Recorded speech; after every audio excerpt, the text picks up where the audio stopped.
안녕하세요. 결혼을 앞두고 예비시댁 식구에게서 도망치다가 결국 112에 신고까지 했던 30대 여성입니다. 어느 날 휴대폰이 망가져서 AS를 받으러 갔는데요. 수리기사님이 저를 따로 부르더니 고객님, 도청 장치가 설치되어 있는 것 아세요? 저는 너무 놀랐지만 이대로 당할 수밖에 없다는 생각에 그거 지우지 마시고요. 역추적해 주세요. 이러면서 저도 반격을 했습니다. 그 과정에서 충격적인 사건들이 연이어 밝혀졌는데요. 너무 말도 안 되는 사건에 제가 타겟이 되어서 하마터면 큰 일을 겪을 뻔했어요. 정말 그것이 알고 싶다에 나올 정도로 손에 땀을 쥐는 범죄 스릴러거든요. 제가 이런 일들을 겪으면서 크게 깨달은 것들이 있어서 여러분만큼은 저처럼 돌아가지 않으셨으면 하는 마음으로 이 사연을 씁니다. 잘 들어주세요. 제가 현재는 꽤 안정적으로 일을 하고 있지만 부모님께도 말 못한 사건이 하나 있었어요. 사실 대학을 졸업하고 취업을 준비하던 시절에 뭣도 모르고 다단계에 들어가게 된 거예요. 저도 그때는 다단계인 줄 몰랐어요. 그 인간들이 사람을 교묘하게 속이더라고요. 저희 회사는 쇼핑몰이고요. 뷰티, 의료기기, 의약품, 생필품까지 전부 취급하고 있습니다. 그러다 보니 마케팅이 중요한데 그 핵심 부서에 인원을 더 충원하기 위해 여러분을 모시게 되었습니다. 처음에는 진짜 회사인 줄 알았어요. 간판도 있고 홈페이지도 있고 다들 말끔하게 정장을 입고 일하시니깐 다들 멋져 보이고 열정적으로 일하는 모습에 의심할 틈이 없었어요. 심지어 그때 입사를 지원한 사람들이 엄청 많아서 경쟁률이 20대 1이었고요. 제가 그 치열한 경쟁률 속에서 간신히 입사를 했거든요. 합격이 됐다고 했을 때 그때는 너무너무 기뻤어요. 열심히 하겠습니다. 홍보 열심히 해서 회사에 꼭 도움이 되는 사람이 되겠습니다. 잘 부탁드려요. 저희도 무조건 여러분들을 도울 테니까 믿고 따라오시면 되겠습니다. 페이도 좋아 보였어요. 기본급이 있고 제가 홍보한 만큼 인센티브를 가져간다고 했거든요. 교육이라고 해서 들어갔는데 제품 설명이랑 성공 사례를 계속 들려주면서 부자가 될 수 있다는 희망을 심어주더라고요. 할 수 있다고 다들 도와주신다고 하니까 크게 어려울 것이 없어 보였어요. 그런데요, 지금 생각해보면 출근할 때 핸드폰을 맡기게 하고 모든 걸 단체로 움직이게 해서 혼자 판단할 틈을 안 주더라고요. 이상한 점이 많았지만 다들 이곳에서 이렇게 일을 열심히 하니까 그때는 이미 분위기에 휩쓸렸었어요. 그런데요, 한 달쯤 지났을 때 뭔가 이상하더라고요. 월급은커녕 오히려 제가 돈을 쓰고 있더라고요. 대학생 때 과외해서 겨우 모아둔 300만 원이 있었는데 그 돈으로 제가 판매하는 물건들을 사기 시작하면서 그제야 잘못됐다는 걸 깨달았어요. 그 순간 정신이 번쩍 들더라고요. 그런데 이미 돈도 들어갔고 주변 분위기에 눌려서 쉽게 빠져나오지도 못하겠더라고요. 어린 마음에 이러지도 저러지도 못한 채 계속 끌려다니고 있었는데요. 그때 가끔 연락만 하던 고등학교 동창 남자 사람 친구에게 제 상황을 말했죠. 그런데 제가 생각지 못한 말을 하더라고요.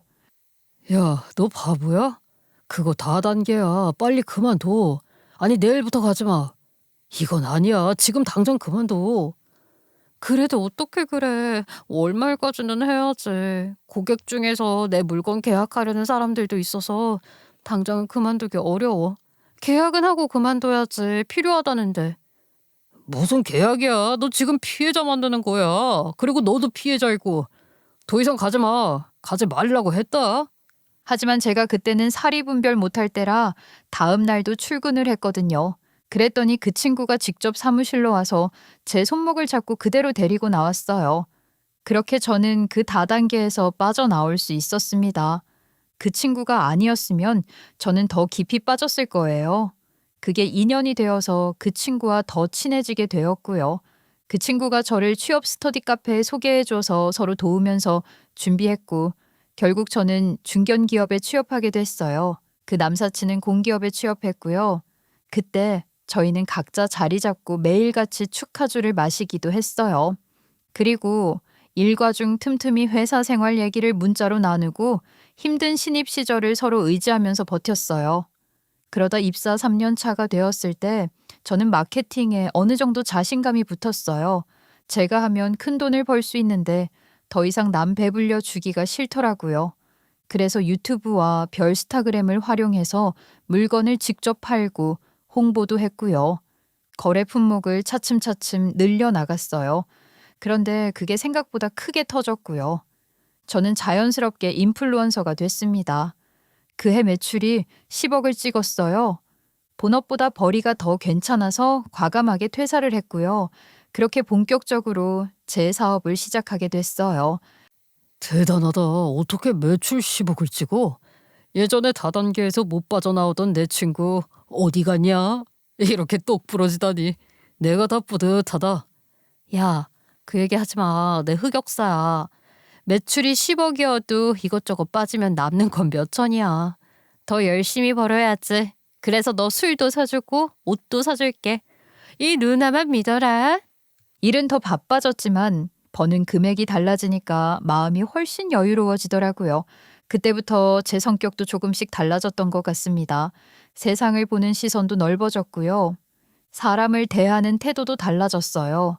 그렇게 바쁘게 살다가 어느 주말에 그 남자 사람 친구랑 맛집에서 밥을 먹고 있었는데 걔가 갑자기 고백을 하더라고요. 오래전부터 저를 좋아했다고요.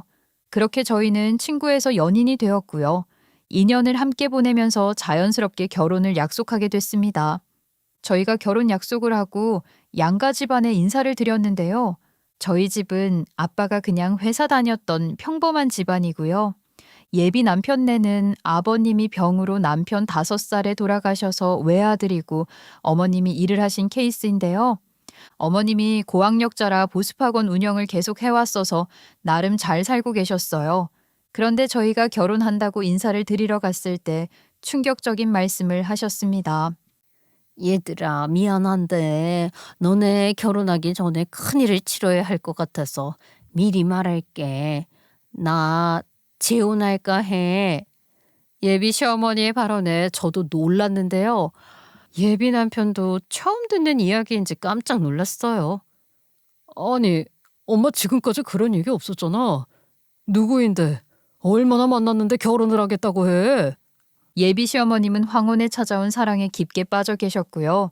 꼭 결혼까지 하고 싶다는 거예요. 그러면서 이야기를 들어봤더니 보험 일을 하시는 분인데 아주 오래전에 사별하고 아들 하나 키우고 있다더라고요. 그 아들은 저희 예비 남편보다 2살 더 많았고요. 거기까지 이야기를 듣고 그날은 마무리했습니다. 그런데 며칠 생각해 보니까 예비 시어머님한테는 경사인데 예비 남편한테는 좀 부담이 될 것 같았어요. 새아버지가 생기는 것 부담스럽지 않아?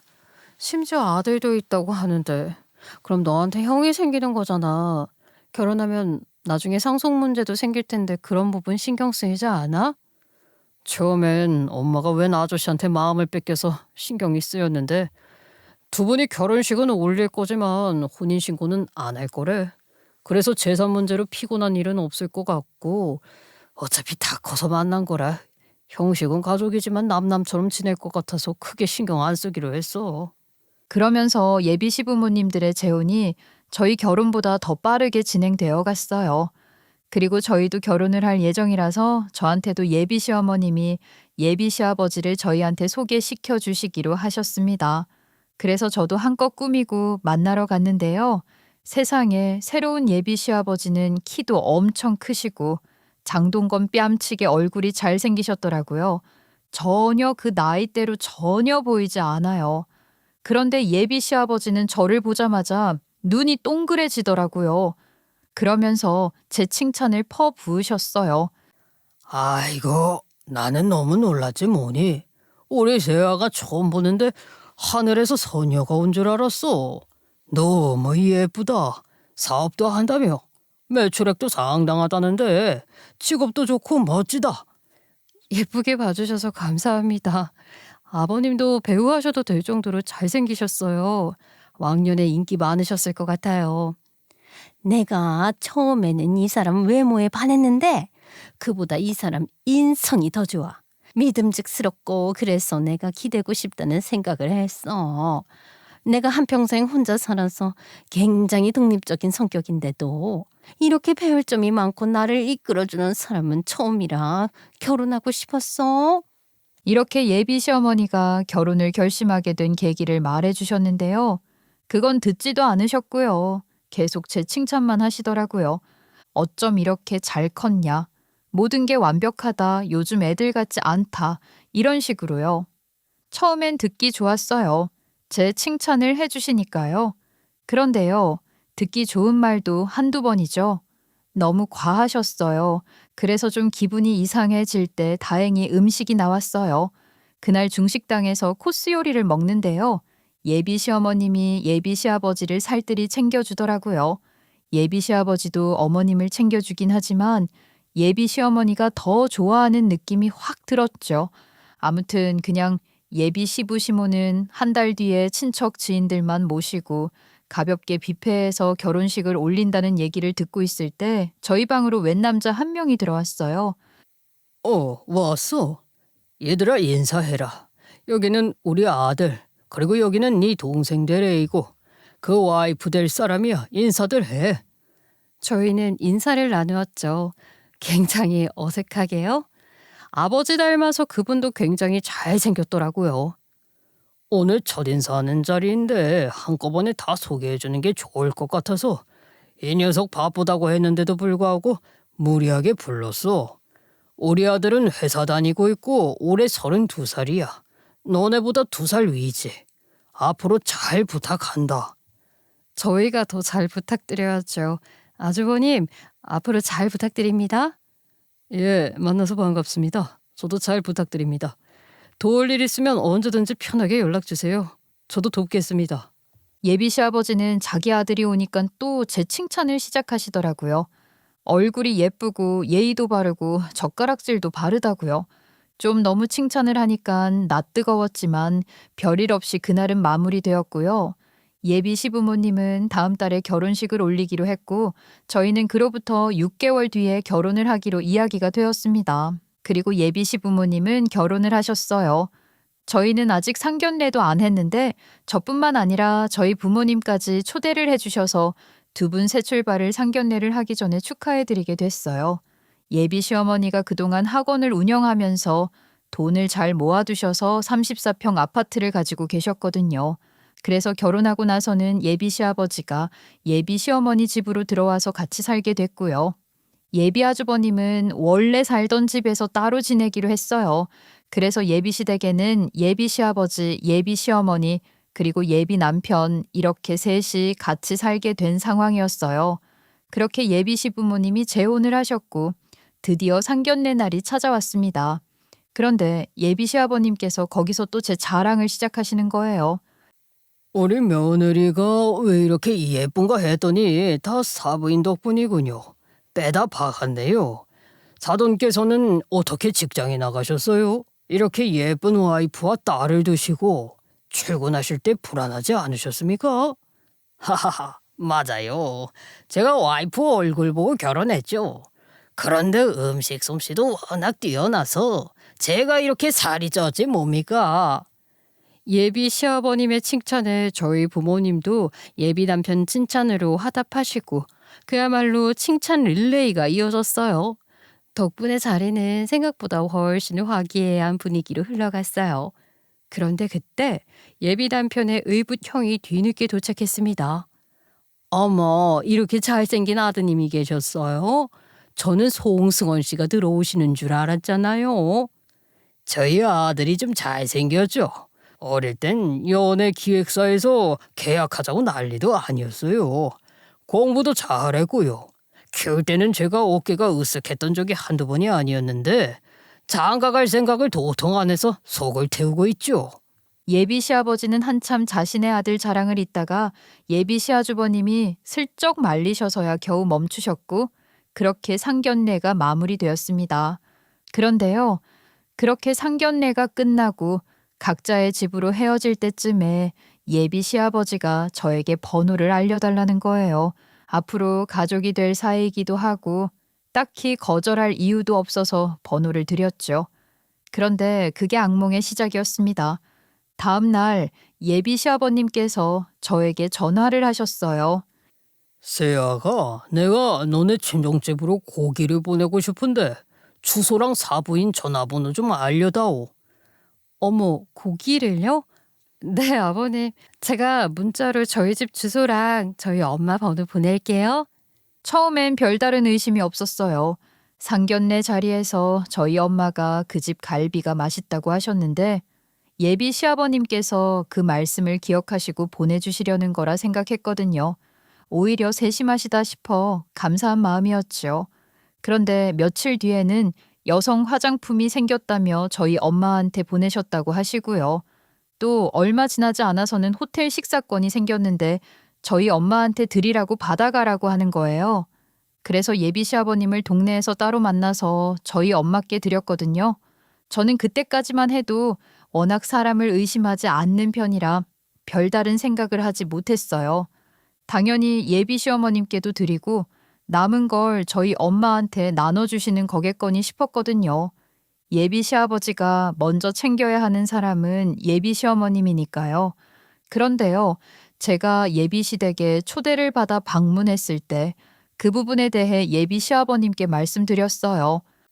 아버님, 저희 엄마가 호텔 식사권 정말 감사하다고 꼭 전해달라고 했어요. 친구분들이랑 함께 가신다면서 감사히 잘 먹겠다고요. 그런데 옆에 계시던 예비 시어머님께서 갑자기 의아한 표정으로 물으시는 거예요. 무슨 호텔 식사권? 당신 그런 게 있었어? 시어머님께서는 호텔 식사권에 대해 전혀 모르고 계셨던 거예요. 아니, 회사에서 나온 건데 사부인 생각이 나서 가져다 드리라고 한 거야. 사부인 집에서 가까운 곳이라서 드리라고 한 거야. 그럼 나한테 먼저 말을 했어야지. 어떻게 나한테는 말 한마디 없이 그걸 가져다 드려? 결국 두 분 사이에 언쟁이 벌어지고 말았어요. 그런데 그날 집에 돌아오는 길에 자꾸 뭔가 마음에 걸리는 거예요. 처음 고기를 보내주셨을 때는 그냥 넉넉하고 인심 좋으신 분이라 생각했어요. 그런데 화장품에 식사권까지 선물이 하나둘 이어지면서 슬슬 이상한 느낌이 드는 거예요. 더군다나 시어머님께는 한마디 말씀도 없이 저희 어머니께만 챙겨주셨다는 게 자꾸 머릿속에서 맴돌더라고요. 처음에는 그냥 저희 부모님께 잘 보이고 싶으셔서 그런 거겠지. 예비 며느리 집안이니까 신경을 써주시는 거겠지라며 스스로 애써 납득을 해보려 했어요. 그런데 생각하면 할수록 도무지 정리가 안 되는 거예요. 선물 하나하나를 곱씹어 보니까 전부 다 저희 엄마를 향한 것들이라는 공통점이 있잖아요. 제 오해일 수도 있지만 혹시 예비 시아버님이 우리 엄마한테 반했나? 그런 더러운 생각까지 들더라고요. 그래서 저는 엄마께 앞으로 예비 시아버님 전화가 오면 적당히 피하시라고 말씀드렸고 저도 이 상황에서 선을 그어야겠다는 결심을 했어요. 마침 얼마 지나지 않아 예비 시아버님께서 또 전복이 생겼다며 친정에 가져다 주겠다고 하시는 거예요. 저는 그 순간 더 이상 미루면 안 되겠다 싶었어요. 거기서 딱 잘랐습니다. 아버님, 저희 친정 일에 그만 신경 써주셨으면 좋겠어요. 저도 저희 부모님도 부담스러워해서요. 이제부터 안 그러셨으면 좋겠습니다. 아유, 그게 부담이 되었구나. 나는 단지 좋은 게 생겨서 나누고 싶은 마음이었는데. 알았다. 많이 서운해하시는 기색이 역력했지만 그날 제 한마디로 다행히 선물 공세는 멈췄어요. 그런데 그 일이 있고 나서 얼마 후 예비 시아버님께서 둘이서만 이야기를 나누고 싶다고 하시는 거예요. 제가 일하는 사무실 근처 카페로 직접 찾아오셨어요. 내가 별다른 생각으로 자꾸 뭘 가져다 드린 게 아니야. 이렇게 잘 키운 딸을 시집 보내는 사돈께 너무 감사하고 고마운 마음이 들어서 뭐라도 생기면 드리고 싶었어. 보답의 의미였지. 너를 우리 집에 보내주시는데 그까짓 것들이 아무것도 아니라고 생각했다. 아니에요, 아버님. 저희 부모님도 예비 남편을 얼마나 좋아하고 아끼시는데요. 저희 부모님도 같은 마음이세요. 그렇게 부담 안 가지셔도 정말 괜찮아요. 게다가 내가 재혼한 시아버지이다 보니 혹여라도 그 부분을 불편하게 여기실까봐 나름 잘 보이려고 노력했던 거야. 부담을 줘서 미안하다. 그 말씀을 듣고 나서야 비로소 시아버님의 속마음이 이해가 되었어요. 짐작도 못했던 이유였거든요. 저희 엄마를 좋아한다는 더러운 생각까지 들었었는데 괜히 죄송하더라고요. 이제야 아버님 마음을 알게 됐어요. 그래도 앞으로는 비싸고 좋은 것은 저희 집보다 어머님부터 먼저 챙겨주세요. 이런 거 안 하셔도 저희는 이미 가족인걸요?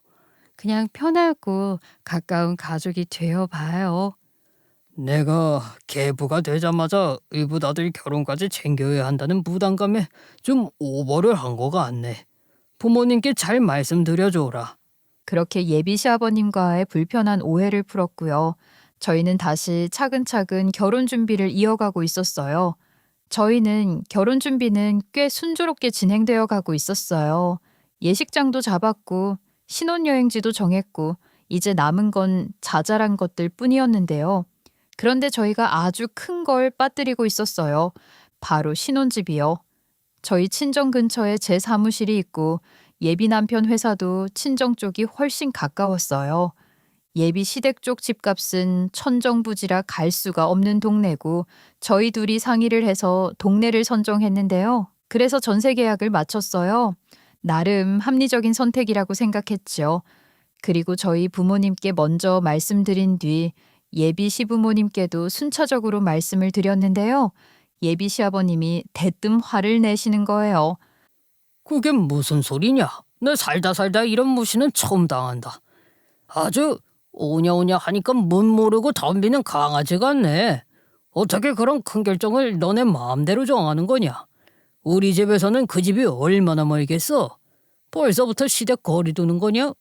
새아기 네가 그러자고 한 거냐? 저는 당황하면서도 최대한 차분하게 말씀드렸어요. 아니요, 아버님. 저희 둘이 충분히 의논해서 결정한 거고요. 저희 둘 회사 거리도 그렇고요. 집값 차이도 있어서 그쪽으로 선택한 거예요. 그런데 예비 시아버님의 오해는 쉽게 풀리지 않았어요. 내가 계부라서 이런 것도 상의 안 하는 거냐? 너도 다른 집 며느리들이랑 똑같구나. 결국 그날은 예비 남편이랑 자리를 피해 나올 수밖에 없었어요. 더 이야기를 이어가기 어려운 분위기였거든요. 그렇게 며칠이 지났어요. 그런데 시아버님께서 다시 저희를 부르시는 거예요. 며칠 전과는 달리 한결 가라앉은 목소리로요. 생각해봤는데 집은 거기로 해라. 이미 계약도 했고 노이 사정도 있겠지. 그건 그냥 그렇게 하고 우리가 원하는 것 하나만 들어다오. 네? 아버님, 저희한테 원하시는 게 있으세요? 말씀해 주시면 저희가 할 수 있는 선에서 최대한 맞춰 볼게요. 내가 이 말을 할까 말까 망설였는데 아무래도 해야겠어. 너네 결혼 날짜 미뤄라. 순간 머릿속이 하얘졌어요. 결혼 날짜는 원래 여자 쪽에서 잡는 거잖아요. 저희 엄마가 용하다는 곳을 찾아 새벽부터 줄을 서서 어렵게 받아온 날짜였거든요. 그걸 바꾸자는 말씀이셨어요. 게다가 날짜를 바꾸면 그냥 끝나는 게 아니었어요. 이미 예약된 예식장, 신혼여행까지 전부 다시 잡아야 하고 위약금도 고스란히 발생하는 상황이었거든요. 날짜를 바꾸시려는 이유가 있으신가요? 이유가 타당하면 저희도 맞춰 보겠습니다. 그랬더니 예비 시아버님께서 말씀하시길 다른 일로 용한 점쟁이를 찾아갔다가 겸사겸사 저희 결혼 날짜도 물어봤다고 하시는 거예요. 그런데 그 점쟁이가 하는 말이 그 날짜는 여자 쪽에만 좋은 날이고 남자한테는 좋지 않은 날이라고 했다는 거예요. 결혼이 일륜지대사인데 한쪽만 좋으면 안 되지 않겠냐? 신혼집도 친정 좋을 대로 해놓고 날짜까지 그러면 이건 좀 우리가 화를 내야 되는 상황 아니냐? 더군다나 시아버님이 원하시는 날짜는 원래 결혼 예정일보다 무려 4개월이나 더 뒤였어요. 시아버님이 워낙 강하게 말씀하시니까 저는 잠깐 엄마한테 전화를 드렸어요.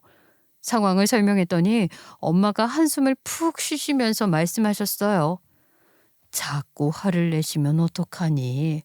그래, 집안 분란 일어나지 않게 그냥 그렇게 하자. 그렇게 한다고 해. 엄마, 미안해. 엄마가 어렵게 잡아온 날짜인데 고맙고 미안해. 그래서 결국 저희는 날짜를 미루기로 했습니다. 그런데 그 무렵 저는 자꾸 이런 생각이 드는 거예요.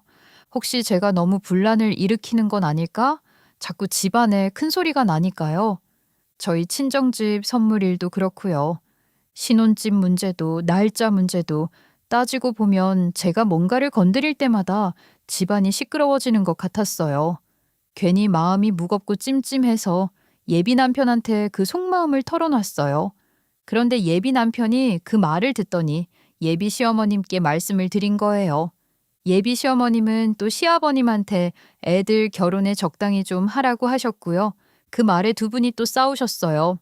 그리고 저는 예비 남편한테 왜 그 말을 굳이 전했냐고 했다가 저희도 싸웠어요. 한번 터지기 시작하니까 사방이 다 엉켜버린 거예요. 시아버님과 시어머님, 저와 예비 남편, 전부 따로따로 싸우고 있는 이 상황이 너무 황당하면서도 지치더라고요. 결혼 준비가 행복해야 하는 시간인데 그 시기가 저한테는 그냥 버텨내는 시간이 되어버린 것 같아서 기분이 엉망진창이었어요. 이게 다 제 탓인가 싶었는데요. 그런데 싸움은 거기서 끝나질 않았어요.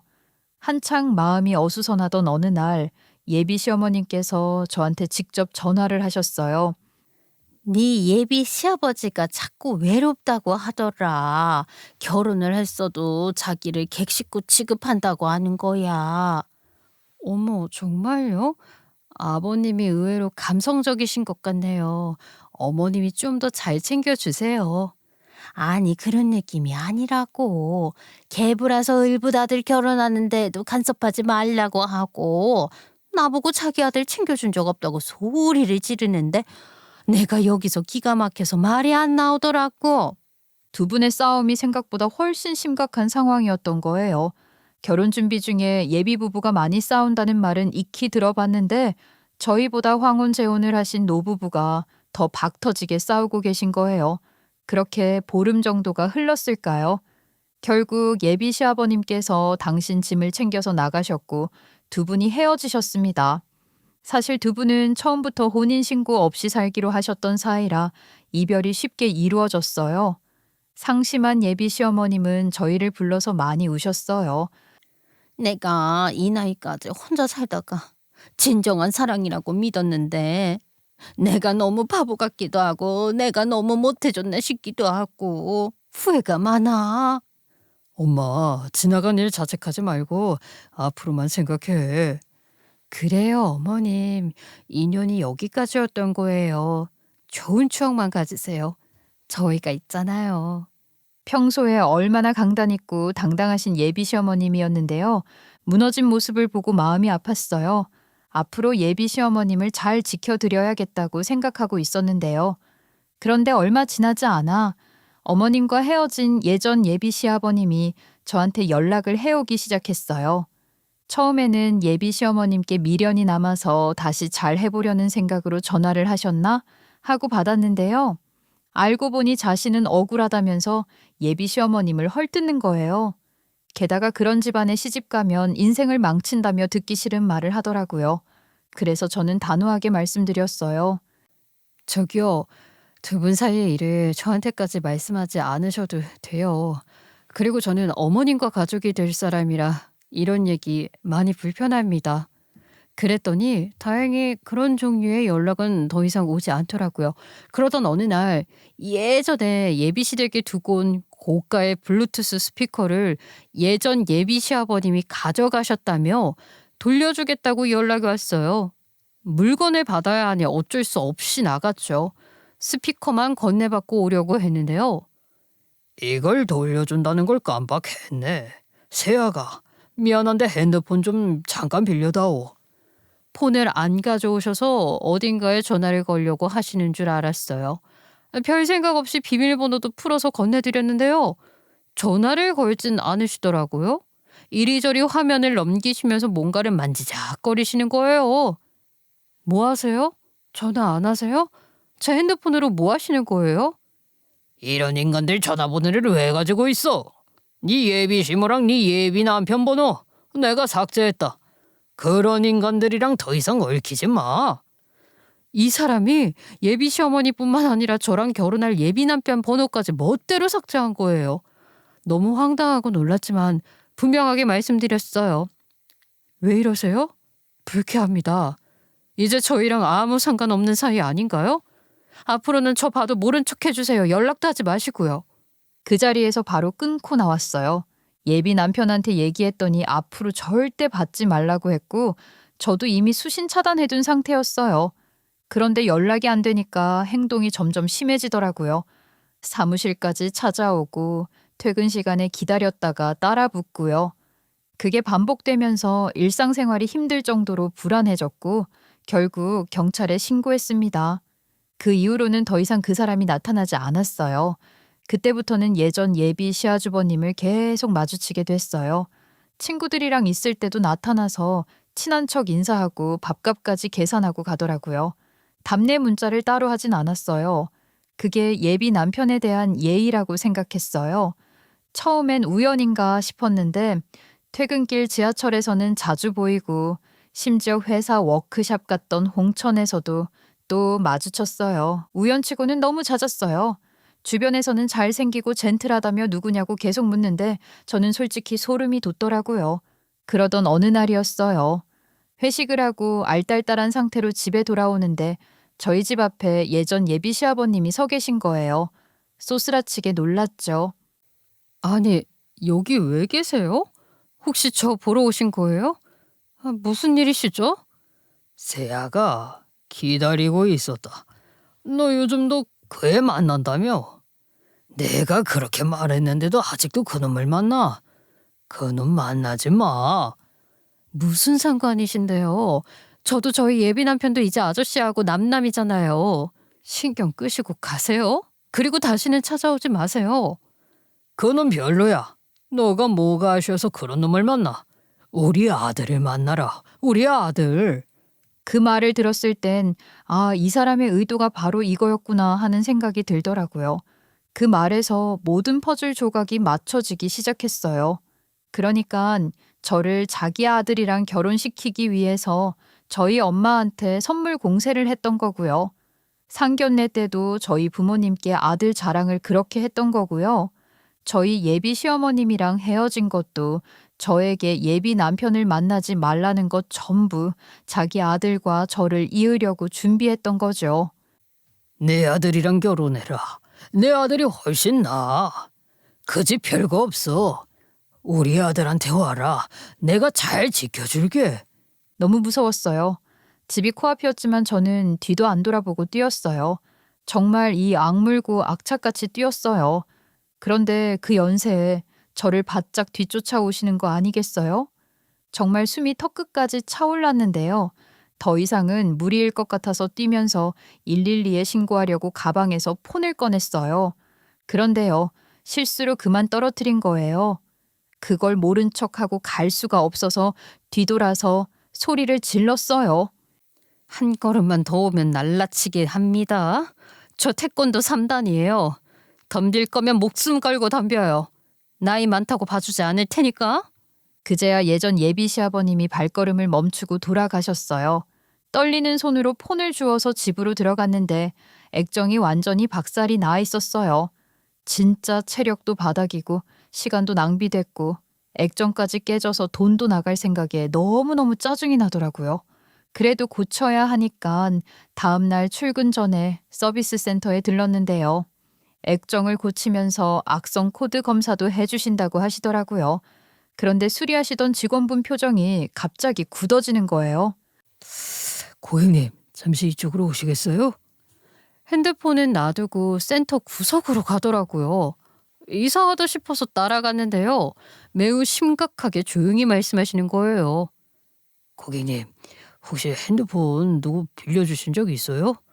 도청 장치가 설치되어 있는 거 알고 계세요? 네? 도청 장치요? 전혀 몰랐는데요? 아니요, 핸드폰 빌려준 적 없는데요? 도청 장치가 설치되어 있어요. 삭제해 드릴까요? 잠깐만요. 아니요, 누가 했는지 잡아야죠. 혹시 역추적이 가능한가요? 저희는 어렵고요. 제가 아는 곳을 알려드릴게요. 일단 폰은 끄고 드릴게요. 켜지 마세요. 그렇게 다시 자리로 돌아와서 핸드폰을 끈 상태로 센터 직원이 소개해준 곳으로 갔고요. 제 핸드폰에 도청 장치를 설치했는지 부탁을 드렸어요. 얼마 지나지 않아 역추적 결과가 나왔는데요. 정말 충격적이었습니다. 그냥 범인만 알고 끝내기보다는 확실히 이 일을 처리하기 위해 저는 그걸 역으로 이용하기로 했어요. 다음 날 폰을 켜고 자연스럽게 저희 직원에게 말했어요. 김 대리, 오늘 퇴근하고 와인 마시러 갈래? 회사 근처에 새로 생긴 데 있던데 거기 가자. 어머, 대표님 너무 좋아요. 오랜만에 우리 맛있는 거 먹어요. 그리고 퇴근 후에 와인 가게로 가서 한 잔 따르고 있었는데요. 얼마 지나지 않아서 예상했던 그 사람이 나타났어요. 또 만났네요. 와인 드시러 오셨어요? 잡았다 이놈. 기다리고 있었다. 당신과 당신 아빠. 이제 빠져나가지 못할 거야. 그 사람이 누구냐면요. 예전 예비 시아주버님이었어요. 역추적 결과 제 폰에 도청 장치를 심은 사람은 바로 예비 시아버님이었고요. 도청한 내용을 가지고 아들한테 시켜서 저를 만나러 가라고 한 거예요. 정말 소름이죠. 실은 도청 사실을 알고 나서 저는 가만히 당하고만 있지 않기로 했어요. 바로 경찰서로 갔어요. 저도 모르게 제 휴대폰에 도청 장치가 설치됐어요. 그걸로 제 동선을 다 파악하고 우연인 척 제가 가는 곳마다 나타나고 있어요. 이런 것도 신고가 되나요? 반복적인 접근이라면 스토킹으로 볼 수 있습니다. 다음에 접촉하면 바로 신고하시고 증거를 확보해 두세요. 그 말을 듣고 바로 결심했어요. 이 사람들 제대로 한번 잡아보기로요. 도청 장치는 아직 살려둔 채로 일부러 직원과의 약속을 잡고 위치를 흘렸어요. 덫을 놓은 거예요. 경찰에도 미리 상황을 설명하고 해당 장소 근처에 대기해달라고 요청해뒀고요. 모든 게 준비된 상태였어요. 그리고 예상대로 얼마 지나지 않아 그 장소에 예전 예비 시아주버님이 나타났어요. 우연인 척 그냥 지나가다 들른 척 했겠지만 저는 이미 알고 있었어요. 도청으로 들은 거라는 걸요. 그런데 그게 끝이 아니었어요. 근처에서 대기하고 있던 경찰이 그 장면을 고스란히 포착했거든요. 예전 예비 시아버님이 도청으로 제 동선을 파악해서 아들을 보낸 정황까지 현장에서 확인됐고 예전 예비 시아버님은 그 자리에서 바로 체포되었습니다. 치밀하게 숨어있던 것들이 한꺼번에 드러나는 순간이었어요. 경찰서에서 조사가 시작됐어요. 도청 장치는 언제 어떻게 설치하셨습니까? 피해자 동의 없이 설치한 게 맞습니까?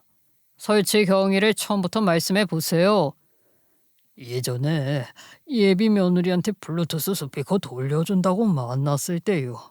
휴대폰 잠깐 빌려달라고 했는데 그때 설치했습니다. 그 짧은 순간에 도청 장치를 심었다는 거예요. 생각하면 할수록 소름이 돋았어요. 스피커를 돌려준다는 명목으로 저를 불러낸 것부터가 이미 계획이었던 거예요. 처음부터 그날을 노리고 있었던 거죠. 게다가 그때 상황을 다시 떠올려 보니까 예비 시어머님이랑 예비 남편 번호를 삭제하는 행동 자체가 처음부터 눈속임이었던 거예요. 제 시선을 거기에 묶어두고 제가 황당해서 항의하는 그 짧은 틈을 노려서 도청 장치를 설치한 거잖아요. 저는 번호가 삭제됐다는 사실에 너무 놀라서 다른 건 눈에 들어오지도 않았으니까요. 그게 다 계산된 행동이었던 거예요. 우연히 저지른 일이 아니었어요. 처음부터 끝까지 단계마다 치밀하게 짠 거였어요. 그 사실이 너무 무섭고 소름이 쫙 돋았어요. 왜 그런 행동을 하신 겁니까? 왜 도청 장치를 설치하신 거예요? 예비 며느리가 너무 마음에 들어서요. 남주기가 너무 아까웠어요. 그 결혼을 파토내고 제 아들이랑 결혼시키려고 그랬습니다. 죄송합니다. 경찰 앞에서 고개를 바닥에 박을 것처럼 숙이며 싹싹 빌더라고요. 그 순간만 넘기면 될 줄 아셨는지. 현장에서 잡히고 나서야 이게 단순히 이상한 어른 하나 잘못 걸린 수준이 아니라는 게 분명해졌어요. 그동안 받았던 문자와 통화 기록, 회사 앞까지 찾아왔던 것, 퇴근길에 따라붙었던 상황들, 거기에 도청까지. 하나씩 증거가 쌓이면서 전체 그림이 드러나기 시작했어요. 쭉 늘어놓고 보니까 이건 개인 감정의 문제로 끝날 일이 아니었어요. 단순한 집착이 아니라 사람을 지속적으로 추적하고 위치를 도청하고 계획적으로 접근한 명백한 범죄 행위니까요. 사건은 곧바로 형사사건으로 넘어갔고 스토킹과 불법 도청 혐의로 정식 조사를 받게 됐어요. 그리고 저한테 접근금지 조치까지 내려졌습니다. 접근금지 조치가 내려진 이후로는 그 사람이 직접 연락을 해오지는 못했어요. 대신 얼마 지나지 않아 이번엔 그쪽 변호사라고 해서 연락이 왔어요. 의뢰인이 깊이 반성하고 있습니다. 선처를 부탁드립니다. 선처 같은 소리 하지 말아요. 제가 그동안 얼마나 불안했고 두려웠는지 아세요? 잘못된 행동 스스로 책임지시라고 하세요. 합의를 요청해왔지만 저는 합의해줄 생각이 전혀 없었어요. 그러다 보니 계속 그쪽 변호사가 말을 덧붙였는데요. 의뢰인님께서는 피해자분을 해치려는 의도는 전혀 없었고 피해자분이 너무 탐이 나서 마음을 얻고 싶었다고 합니다. 그래서 그런 행동을 했었대요. 이런 마음만 알아주시는 건 어떠실까요? 의뢰자분도 반성을 많이 하고 있는데요. 대화로 풀어갔으면 좋겠습니다. 해칠 의도가 없었다고 저에게 피해를 안 준 건 아니잖아요? 더 이상 대화 나누고 싶지 않습니다. 저도 변호사 선임할 테니까 제 변호사와 이야기하세요. 해칠 생각이 없었지만 제가 일상생활이 어려울 정도로 불안에 떨었고요. 기분 나쁜 상황이 여러 번 있었는데요. 저를 해칠 생각 없었다고 해서 그 모든 일들을 다 제가 이해하고 넘어가 줘야 합니까? 제 마음을 얻고 싶었다면 그런 식으로 행동을 하지 말았어야죠. 제가 좋아하는 걸로 환심을 사도 모자를 파내 더 정떨어지게 뒤에서 조작질을 하고 있는 게 말이 됩니까? 정말 더럽고 추잡해서 화가 머리끝까지 치밀어 올랐어요. 게다가 제가 이 사건을 인터넷으로 검색해 봤는데요. 예전 예비 시아버지가 저에게 했던 게 다 가스라이팅이더라고요. 신혼집을 친정 근처에 잡았다고 했을 때 버럭 화냈잖아요. 무언가 꼬투리를 잡아서 화를 내면 상대는 주눅이 들 수밖에 없는데 그것을 이용해서 자기가 원하는 걸 말하면 100% 성공한다고요. 그래서 저희한테 결혼 날짜 미루라고 했잖아요. 그 기간 안에 저희를 헤어지게 하고 자기 아들과 제가 인연을 쌓아서 자기 아들과 결혼시키려는 속셈이었던 거예요. 정말 치밀한 사람이에요. 그러니까 저도 예비 시어머니도 완전 당한 거예요. 그런데요, 수사가 진행되면서 더 큰 문제가 하나 터졌어요. 저희 변호사가 알려준 건데요. 세상에 큰일이 하나 터졌습니다. 가해자가 보험 설계사잖아요. 그런데 그걸 이용해서 고객 정보까지 건드린 정황이 나와서 업계 파장이 좀 있을 것 같아요. 네? 고객 정보로 뭘 했는데요? 그럴 만한 일이 있어요? 알고 보니 자기 아들 좋은 집에 장가 보내겠다고 조건이 좋은 고객들한테 접근을 했었고요. 심지어 고객들 딸한테까지 접근했던 거죠. 이게 그냥 개인 일로 끝날 문제가 아니더라고요. 고객 정보 관리 문제로까지 번지면서 일이 더 커졌어요. 그 사실이 업계랑 주변 지인들 사이에 퍼지기 시작했고요. 기존 고객들은 대거 이탈을 했어요. 결국 예전 예비 시아버지는 회사에서 잘리는 것은 물론이고 손해배상 청구 소송도 하게 되었다고 합니다. 그의 그 아들의 회사에까지 소문이 퍼져서 이미지가 망가졌다고 하더라고요. 결국 스스로 만든 일로 모든 걸 잃게 된 겁니다. 그런데 이쯤 되니까 예비 시어머님은 저런 사람을 어떻게 만나신 건지 궁금해지더라고요. 어머님은 그분 어떻게 만나신 거예요? 처음에 이상한 점 못 느끼셨어요?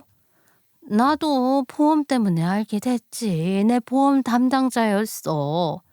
거기까지 말씀하시더니 잠깐 멈추셨어요. 그러다 갑자기 표정이 싹 굳어지셨어요. 뭔가 머릿속에서 퍼즐이 맞춰지는 것 같은 표정이었어요. 가만히 있어봐. 나 저축성 보험 들 때 직업이랑 연소득 적는 칸이 있었거든. 그거 보고 접근했나 보네. 와, 진짜 미친놈이네. 그 순간 저도 머릿속에서 퍼즐 조각들이 하나씩 맞춰지는 느낌이었어요. 예비 시어머님이 평생 혼자 일하며 모아온 돈, 사람을 쉽게 믿는 그 성격, 그리고 재혼이라는 외로움, 그걸 전부 처음부터 계산하고 들어온 거였던 거예요. 보험 서류 한 장으로 연소득까지 파악해서 처음부터 노리고 접근한 거잖아요. 소름이 쫙 돋았어요. 그리고 동시에 예비 시어머님이 너무 안타깝고 마음이 아팠어요. 진심으로 사랑이라고 믿으셨을 텐데 그 감정이 처음부터 철저하게 이용당한 거니까요. 옆에 있던 예비 남편은 이미 이성을 잃은 상태였어요. 그 새끼 어디 있어? 내가 오늘 가만 안 둬? 진정해. 이미 잡혀가 있고 이제 법적으로 처벌받을 게 많아서 매일 죽고 싶을 테니까. 예비 남편은 한참을 씩씩거리다가 결국 예비 시어머님을 꼭 안아드렸어요. 셋이서 한동안 아무 말 없이 그렇게 있었어요. 그런 일이 있고 나서 며칠이 지났을 때였어요. 예전 예비 시아주버님이 저를 찾아왔어요. 아버지 일로요.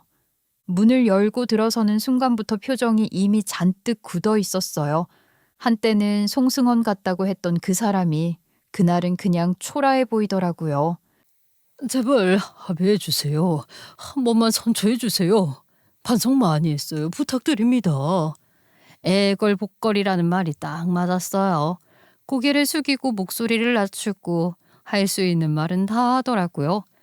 아버지가 나이도 있고 처음 있는 일이고 깊이 반성하고 있다고요. 하지만 저는 그냥 기가 차더라고요. 솔직히 제가 합의금이 필요한 것도 아니고요. 저는 제대로 된 대가를 치르게 하고 싶거든요. 그러니까 합의는 없습니다. 앞으로 찾아오지 마세요. 예전 예비 시아주버님은 한참을 더 있다가 결국 자리에서 일어났어요. 뭔가 더 말하려다가 그냥 나가더라고요. 그렇게 끝까지 합의를 거부했고 피해자인 저의 진술과 그동안 쌓아온 증거들 그리고 재범 우려와 지속적인 접근 정황이 모두 인정되면서 예전 예비 시아버님은 구속된 상태로 재판에 넘겨졌어요. 법원에서는 반복적인 스토킹 행위와 불법 도청으로 인한 사생활 침해를 무겁게 판단했고 결국 징역형이 선고되었습니다. 그 판결을 들었을 때 후련하면서도 한편으로는 허탈했어요. 이 모든 일이 처음부터 없었더라면 얼마나 좋았을까 싶어서요. 결혼을 앞두고 겪어야 할 일이 아니었으니까요. 그렇게 그 사람은 본인이 저지른 일의 대가를 치르게 되었어요. 재판이 이어지면서 사건은 어느 정도 정리가 되어가는 것 같았어요. 겉으로 보기에는요. 그런데 제 마음은 전혀 정리가 안 되더라고요. 처음에는 버텨보려고 했어요. 여기까지 함께 온 거 예비 남편이랑 같이 넘겨보자 싶었고요. 너무 큰일을 당해서 혼이 빠져나간 것 같아. 그런데 아직도 심장이 벌렁거려. 그러게 진짜 이상한 사람이야. 세상에 별 사람 다 있다지만 우리는 최악을 만난 것 같아. 그때까지만 해도 저도 이 관계는 지키고 싶었어요. 그런데 시간이 조금씩 흐르면서 이상하게 화가 나기 시작했어요. 제가 힘들다고 느끼는 순간마다 예비 남편은 제 감정을 제대로 받아주지 못했어요. 이상하게 일이 다 끝났는데도 아직도 누가 날 보고 있나 하는 생각에 좀 불안해. 이제 끝났잖아. 너무 계속 생각하지 마. 저는 직접 당한 사람이었고 그 사람은 옆에서 지켜보는 입장이었으니까요. 그 온도 차이가 생각보다 컸어요. 더 속상했던 건 예비 시어머님이 그 사람한테 당한 것은 크게 생각하면서 정작 제가 겪은 일은 상대적으로 작게 여기는 것 같다는 거였어요. 그래서 한 번은 조심스럽게 말씀드린 적이 있었어요. 어머님, 저도 좀 많이 무서워요. 어떻게 자신의 인생을 갈아 넣으면서 이렇게 일을 꾸미는 사람이 있을지. 저는 아직도 무서워요. 너는 그래도 낫지. 나는 돈도 잃었고 이제 이혼했다는 꼬리표도 생겼어. 나는 확실한 피해를 입어서 내 충격이 너보다 더해. 그 말이 나쁜 의도는 아니라는 걸 알면서도 들을 때마다 자꾸 서운하고 실망스러웠어요. 제 아픔이 자꾸 누군가의 아픔에 밀려나는 것 같아서요. 아마 물질적으로나 생활적으로 당장 눈에 보이는 피해가 없으니까 그렇게 느끼셨던 것 같아요. 하지만 저는 감정적으로 입은 상처가 결코 작지 않았거든요. 눈에 보이지 않는다고 해서 손해가 아닌 게 아닌데 그게 인정받지 못하는 느낌이 들었어요. 그게 조금씩 쌓이니까 아, 이 사람은 나를 제대로 이해하지 못하는구나 싶었어요. 예비 시어머니도 예비 남편도 분명 화는 많이 났어요. 그 상황 자체에 대해서는 분노하고 있었죠. 그런데요, 이상하게 저는 그 안에서 보호받고 있다는 느낌이 들지 않더라고요. 오히려 그 상황을 하나하나 해결해 나간 건 전부 저였어요. 체포까지 이어지는 과정도, 경찰과 연락하고 움직인 것도, 고소를 진행한 것도 전부 제가 알아서 했고요. 그때 예비 남편은 저를 챙기기보다는 예비 시어머님을 위로해 드리느라 더 많은 정성을 쏟았던 것 같아요. 물론 이해는 돼요. 어머니도 이혼한 것과 다름이 없는 큰일을 겪으신 거니까요. 그래서 한 번은 참다 말했어요. 자기야, 나 좀 도와주면 안 돼? 내일 변호사 만나러 가는데 같이 가줘. 미안해. 내일 엄마가 같이 있어달라고 해서. 자기는 장모님이랑 다녀와도 될까? 저는 계속 혼자였어요. 그게 시간이 갈수록 더 크게 느껴졌어요. 돌아보니까 이 관계 안에서 저는 늘 제 감정을 뒤로 미루고 있었어요. 그리고 그 순간 이상하게 낯익은 느낌이 들었어요. 예전에 다단계에 엮였을 때랑 똑같은 느낌이었어요. 뭔가 이상하다는 걸 알면서도 여기서 나가면 안 될 것 같아서 조금만 더 버티면 괜찮아질 것 같아서 그냥 버티고 있던 그 느낌이요. 그때도 저는 분위기에 끌려가면서 스스로한테 괜찮다고 설득했었거든요. 지금도 똑같이 하고 있었던 거예요. 누군가의 판단과 분위기에 또다시 끌려가고 있는 제 모습이 보였어요.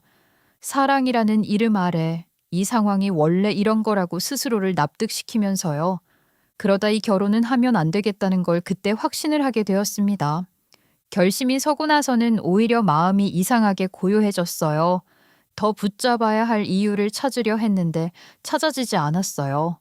억지로 이유를 만들어가면서 버티는 게 저한테도 예비 남편한테도 좋지 않다는 걸 알았거든요. 그래서 예비 남편에게 솔직하게 말했어요.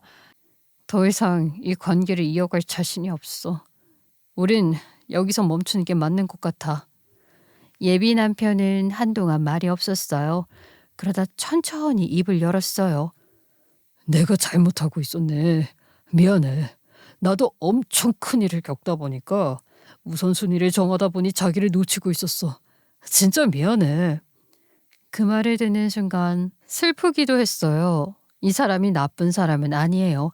다만 저에게 부족한 사람인 거죠. 그래서 더 확실해졌어요.